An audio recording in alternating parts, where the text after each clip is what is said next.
We are in a 2011 Mazda 3 that has the famous bulge on the dash right here. My wife and I just got this car and I'm going to attempt to fix it. I got the dash apart and I roughly put it back together so I can quickly show you guys the order to take it apart to get to that stupid bulge right there. First thing you do is pop this out and then you unplug it. Second thing you do is pop this off. That just pops out like that. Then there's the two screws down in there that go to this, see if you can see it right here. Oops, yeah, there you go. See the little white thing? There's an 8mm on each side. Take that out, this pops out, you unplug it. Then there was one screw right here holding that in right there. Undid that one screw, that pops out.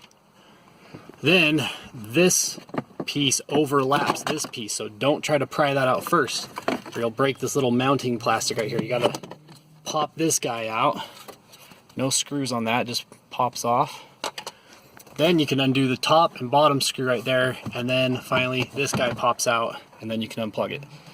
So now we have access to this bulge, and you can see there was one little rectangle thing right there where a tab was responsible for holding that down. And you look on the back here, right there, you can see where that tiny little crappy flimsy tab was responsible for holding that whole huge plastic dash section down. So that was just simply under engineered, which is sad to say considering that this is a Denso. So what I'm going to attempt to do is I've got some aluminum bar. It's about like 3/4 of an inch wide. I'm going to bend that to the proper contour, use some urethane glue from Home Depot and try clamping that while I stuff blankets up here to force that down and let it cure and see if that fixes it. Okay, so what you're going to need is a paper towel to protect the dash, and you stick a piece of wood on there, a pair of your wife's shoes, and then a piece of plastic. Wedge that in there until you get that dash to look just the way you want it. And I popped the gauge thingy back in there. I didn't put the screws in, just pop it in just so you can kind of see how it's going to look. And I had my piece of aluminum, but it was a little too flexible than what I wanted, so I'm going to try using some flat bar zinc. I'm pretty sure I got that from Home Depot. It's just this little bar, but it seems a little more rigid. I mean, it'd probably be good to use a piece of steel, but I don't have any. But what was surprising is once you've got this dash gutted, like that actually is pretty flexible. It was a lot harder to push down when everything was in there, but this might do the trick. So I've been bending it and I'm holding it up here, trying to get that contour just right, and then I'm gonna cut it at about right here and then hold it up underneath there and see what kind of a fit. And I'm gonna make sure I've got good contact all the way across, then scuff up the plastic underneath. All it is glossy plastic under there, and so if the urethane glue is gonna bite, you need to rough it up, and I'm gonna rough up the metal too, then do a test fit. So run into a problem where this little tab thing is. There's these two triangular plastic gusset things right here that act as a, I guess, a frame, but that never worked. But that prevents me putting a bar across there because it'll hit it. So I'll try to see if I can show that to you. Let's see.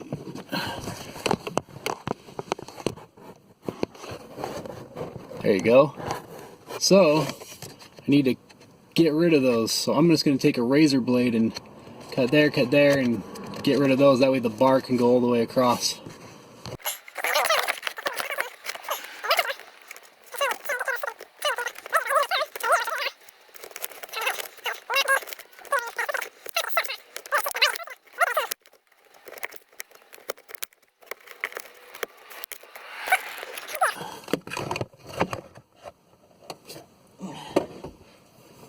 See here.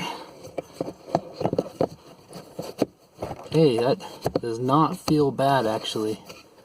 So, before gluing that metal thing in there, using my drill with the wire brush to scuff the plastic up underneath, and I discovered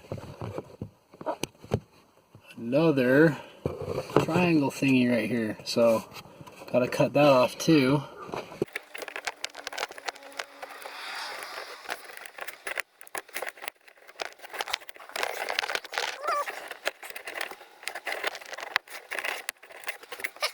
I took the drill with the wire brush thing and scuffed up the ceiling in there. You can see,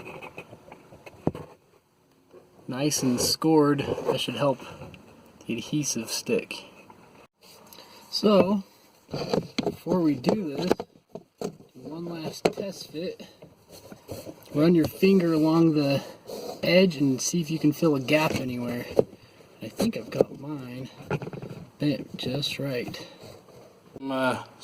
Carb cleaner, spray that on a towel and wipe the top of the plastic up in there, get all my hand grease off there. I wouldn't have thought there was that much, but do that and then wipe off your metal and clean it really good. This is the glue of choice. Best stuff I've ever used. You looked at some of my other videos with my props that I made. This is the glue I'd use to attach straps and glue different urethane plastics together. But this is new. It says now triple resistance for temperature, water, and shock. So we'll give this a try. So you can see,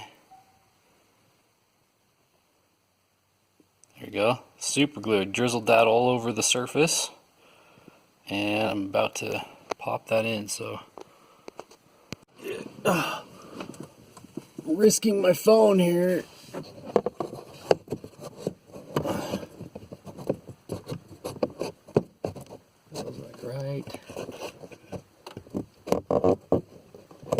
Right there. Oh, when I pulled everything apart, it is mostly there. I mean, you could barely see a little bit of a hump right there, and that's going to drive me nuts. So I went ahead and made a little metal bracket thing. You can see how I cut two little slots in there and bent that little tab up right in front of where that plastic tab used to be. Here is the final tab. You notice how it's tapering down. That was like a key thing. If you shine a light in that stupid little rectangle, you'll see it has a little ceiling in there that tapers down towards the back, and so you got to make that little tab kind of match, but it's kind of a little triangular shaped wedge to get that to match in there and go through. So even still, after all that, there's still this stupid little gap right there. So